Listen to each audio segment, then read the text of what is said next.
Well, welcome to the 700 Club. 5 Americans are back home after spending years in prison. The Biden administration is taking fire over the deal to free them. It included a payment of $6 billion to Iran. Well, critics charge that the money amounts to the biggest ransom in history, and they warn that the regime will use it to fund terrorism. CBN White House correspondent Abigail Robertson reports. The U.S. Department of State says the 5 freed prisoners, some of whom have been held captive for years, are survivors of unspeakable cruelty after serving time for fabricated crimes. The freed Americans arrived in the U.S. early Tuesday morning, 3 of them in prison more than 5 years on convictions of espionage. The other 2 U.S. citizens wish to remain private. In exchange, the U.S. granted clemency to 5 Iranians held in the U.S., but critics argue it was hardly an even trade, since Secretary of State Antony Blinken also agreed to unfreeze $6 billion in Iranian funds. An even swap of at least the same number of citizens is something that can be tolerable.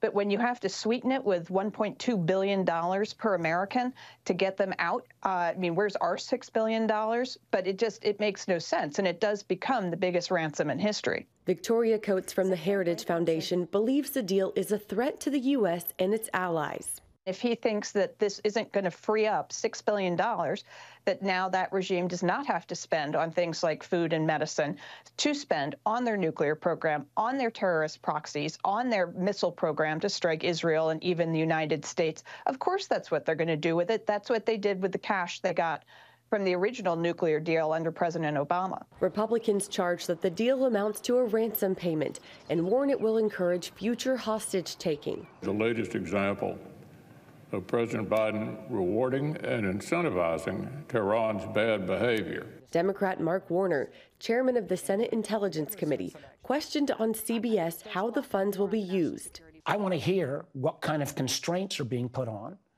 in this exchange in terms of what has been reported of the $6 billion. Blinken says the funds, Iranian oil revenue once frozen in South Korea, are now in a bank in Qatar and can only be used for humanitarian purposes. We have absolute oversight of how they're used, and they can only be used for humanitarian purposes.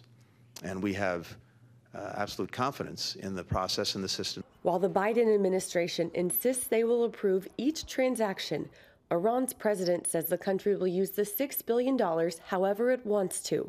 Tensions are still high between the 2 nations, the U.S. already boosting its military presence in the Middle East to counter Iran's harassment of shipping tankers in the region. Both presidents are at the UN this week, but have no plans to meet. Abigail Robertson, CBN News. Well, please pray for the people of Iran. They're living under horrific conditions. They're trying to protest against the current government, the religious police that are beating people to death. They're trying to do that, and all they're getting in return is being profiled, cameras taking their pictures and then finding out who they are. Then they're being arrested, and then they're being killed. And this is just part of what this country is doing, the leadership of this country is doing. And they're exporting terror in unbelievable ways. What have they done here? They've arrested 5 Americans. They did it on trumped-up charges. These weren't real. These weren't real spies. This wasn't real espionage. They were taken through mock trials. They were put in prison in order to gain leverage over the United States to release 5 Iranian nationals who have been caught doing very bad things here in America. That's the untold story here. So are we encouraging them to do this again and again and again? If you're an American citizen, I would encourage you, don't go to this country because you have no idea what could possibly happen to you. In other news, Israeli Prime Minister Benjamin Netanyahu urged Elon Musk to roll back anti-Semitic content on his social media platform. John Jessup has that story and more from our CBN News Bureau in Washington. John? That's right, Gordon. Netanyahu made a stop in California Monday before going out to New York for the UN General Assembly. He sat down for a one-on-one discussion with Musk, CEO of the social media platform X, formerly known as Twitter. Since he took over the company, Musk has clashed with the Anti-Defamation League over its claims that anti-Semitic content has increased and moderation of anti-Semitic posts have decreased. Netanyahu noted that Musk has spoken against anti-Semitism, but asked him to do more on the site. I hope you find within the confines of the First Amendment the ability to stop not only anti-Semitism or roll it back as best you can, but any collective hatred of a people that anti-Semitism represents. Obviously, I'm against anti-Semitism. I'm against really anything that is, that promotes hate and conflict. The two also discussed possibilities and risks of artificial intelligence and the need to regulate its development. Well, turning overseas to Libya, where the death toll from that devastating flood is now more than 11,000. Search and rescue teams continue to recover bodies in the rubble in the coastal city of Derna. Teams are also finding bodies washed ashore on the beach while the boats carrying divers search offshore. Derna is facing a shortage of emergency medical supplies due to damaged roads. Volunteers in Benghazi are sending relief aid, including food and water. Well, a brutal civil war in one of Africa's most strategic countries has millions trapped in on the run. Sudan's army is fighting a rebel force attempting to overrun the country. As CBN's George Thomas reports, Sudanese Christians, who are a minority in this mostly Muslim nation, are risking their lives to help their fellow countrymen.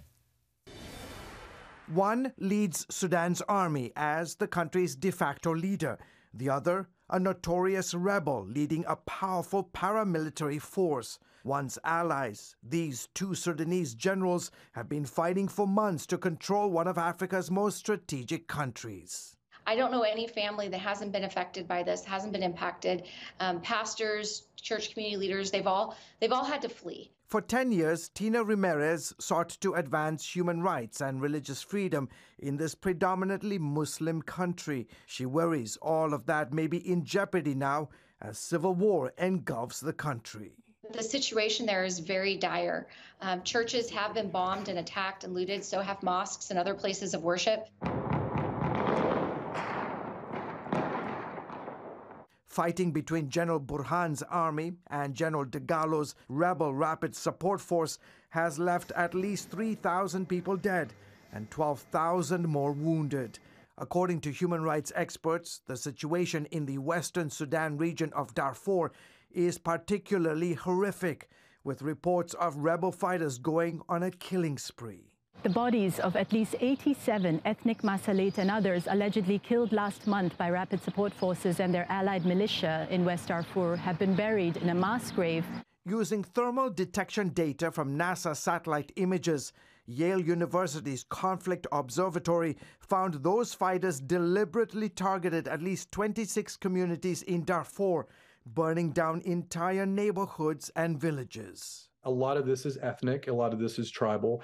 And there is absolutely some targeted violence. Mike Congrove leads Empower One, a ministry training Sudanese Christians to start churches. Congrove says Christians from different denominations and parachurch groups in Darfur are working together despite enormous risks. We're really seeing some great cooperation to make sure guys are okay, men and women are okay, that folks who need to get out are able to escape and getting some support that they need. Nearly 3 million people have been displaced within the country. Another 800,000 have escaped to neighboring countries like Chad, South Sudan, Egypt, and Ethiopia. As they are trying to flee the city into the Nuba Mountains, part of South Sudan, over into Chad and other areas, the streets are lined with dead bodies. Meanwhile, the UN says the country's healthcare infrastructure is collapsing, with 80% of the hospitals now out of service. Hospitals have been taken over by the RSF and these other forces. The medical supplies have been targeted and attacked. Medical workers have been attacked. Congrove's group has set up aid distribution points close to the Sudanese border for the thousands streaming out of the country. He's asking people around the world to pray for a ceasefire, and especially for those who've decided to stay and help their countrymen. George Thomas, CBN News. Indeed, praying for the many millions caught in the crossfire. Gordon? Well, let's pray for those desperate people. These are desperate times in Sudan. And it just seems that there's never peace there. How many times have we reported on the violence coming out of Sudan? There was some hope that as it split from Sudan to South Sudan, that there would be some kind of peace. But here's Sudan erupting yet again in some kind of civil war.